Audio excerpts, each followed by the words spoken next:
Cushing disease का question जो इस साल आया था, ठीक है, इसके अंदर सेंट्रल ओबेसिटी हम लाइक होगा, अरेस्टेड ग्रोथ स्ट्रिया होगा, ठीक है, हाइपरटेंशन होगी। अब मसला पता क्या होता है कि ना पीड्स में हम ये समझ जाते हैं कि हमें सारा सारा पढ़ना है, रीड सारा करना होता है, लेकिन आप लोगों ने ना लिखना जैसे लैब इन्वेस्टिगेशन, ट्रीटमेंट और उसको बेसिकली पिक करना होता है। कुछ क्लिनिकल फीचर्स आपको पता होनी चाहिए।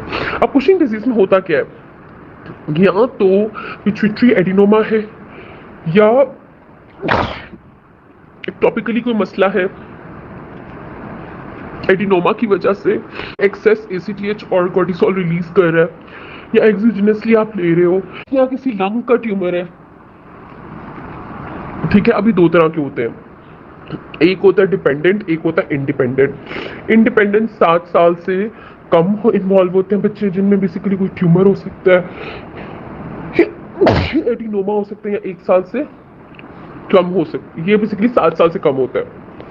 और जो डिपेंडेंट होते हैं वो 7 साल से ज्यादा इन्वॉल्व होते हैं। इनमें या तो कोई एक्टोपिक एसीटीएच का मसला होगा, एक्टोपिक कॉर्टिसोल का मसला होगा, एक्सोजिनस एसीटीएच का मसला होगा, एक्सोजिनस कॉर्टिसोल का मसला होगा, ठीक है, कोई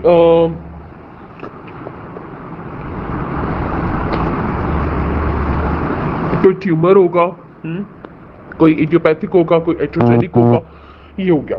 अब हमारे पास आता है कि 3 इसकी क्लिनिकल फाइंडिंग्स है। या तो ग्लूकोकोर्टिकोइड ज्यादा होगा, जब ग्लूकोकोर्टिकोइड ज्यादा होगा ना, अब हमारी बॉडी सिस्टम ऊपर से लेकर नीचे तक देख लो, ब्रेन है, ब्रेन होगा तो या तो कोई हेडेक, कोई न्यूरोलॉजिकल फंक्शनिंग, कोई मेंटल रिटार्डेशन, या कोई भूलने की बीमारी, ठीक है। और अगर मैं मस्कुलोस्केलेटल की तरफ चलूं तो ऑस्टियोपोरोसिस होगा, ठीक है। अगर मैं रीनल की तरफ चलूं तो ना रीनल के अंदर क्या होगा, हाई, अब ये कुशिंग डिजीज है ना,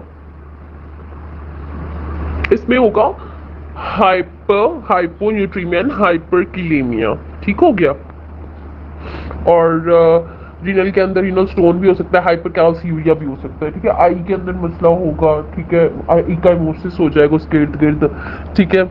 उसके अलावा रीनल का मसला होगा, उसके बाद एंडो के अंदर बेसिकली क्या एबनॉर्मेलिटीज होंगी, कोई एंडोक्राइन का मसला होगा, कोई डायबिटीज मेलाइटिस होगा। आसान से हम ऊपर से चलते हैं, हमने सारी सिस्टम, थोड़े सारे सिस्टम्स के डिफेक्ट होंगे।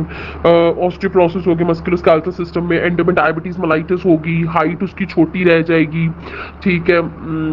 उसके बाद मस्कुलोस्केलेटल के बाद ब्रेन का मेंटली रिटार्डेड होगा। और अगर हम एक्सेस मिनरलोकॉर्टिकॉइड हो जाए तो एक्सेस मिनरलोकॉर्टिकॉइड में हमारे पास hyperkalemia, hyponatremia, sorry, in case of Cushing disease आपने याद रखना है कि इसमें कैल्शियम का लेवल, किलेमिया, पोटेशियम का लेवल कम होता है और हाइपरनोट्रीमिया होता है। लेकिन in case of adrenal insufficiency hyperkalemia होता है, हाइपोन्यूट्रीमिया होता है। इसमें सोडियम वाटर रिटेंशन होती है ना, तो जिसकी वजह से सोडियम बहुत ज्यादा होगा, ठीक है, हाइपर न्यूट्रीमिया होगा और हाइपोकिलेमिया होगा, एडिमा होगा, वाटर रिटेंशन हो जाएगी, और एंड्रोजन्स का जब तो होगा वहाँ पे हेयर हो जाएगा, विरलाइजेशन हो जाएगी, और बहुत ज़्यादा मेंस्ट्रुअल इरेगुलरिटीज होंगी, ठीक है।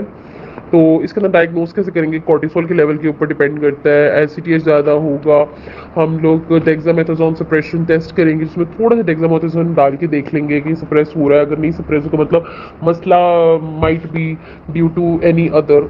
और ना हाइपरकॉर्टिसोलिज्म के अंदर कभी भी डेक्सामेथासोन सप्रेशन टेस्ट काम नहीं करता। 24 यूरिन टेस्ट करेंगे, मेटाबोलाइट्स देखेंगे, क्लोराइड भी कम मिलेगा, पोटाशियम भी कम मिलेगा, सोडियम ज़्यादा मिलेगी, और उसके अलावा एडिमा मिलेगा, उसके अलावा हाइपोफॉस्फेटीमिया मिलेगा, ठीक है। फिर 24 आवर यूरिनरी टेस्ट मिलेंगे, फिर हम एडिनोमा भी देखेंगे, उसके लिए हम CT MRI करवाएंगे, ठीक है। उसके बाद ट्रीटमेंट में हम क्या करेंगे कि हम लोगों ने कोशिश करना है उसके इन सबको कम करवाने के लिए हमने हमने वो देना है, ब्रोमोक्रिप्टीन देना है, या साइटोरोबाइन, या हम बेसिकली देंगे जो है साइप्रोहेप्टाडीन देंगे, ठीक है। साइप्रोहेप्टाडीन या ब्रोमोक्रिप्टीन देंगे। और अगर एड्रिनल ट्यूमर है तो एड्रिनलेक्टमी करवाएंगे, हाइपोकॉर्टिसोलिज्म को ट्रीट करेंगे।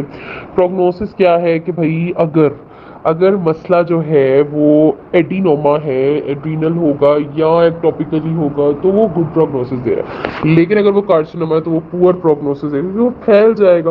तो आपने ना इसमें से मेन चीजें याद करनी कुशिंग डिजीज में। क्या याद करनी है आपने इसकी मेन चीजों में, क्या क्या याद करना है, जो मैंने बताया आपने वो याद करना है। इसकी क्लिनिकल फीचर्स आपको पता होनी चाहिए।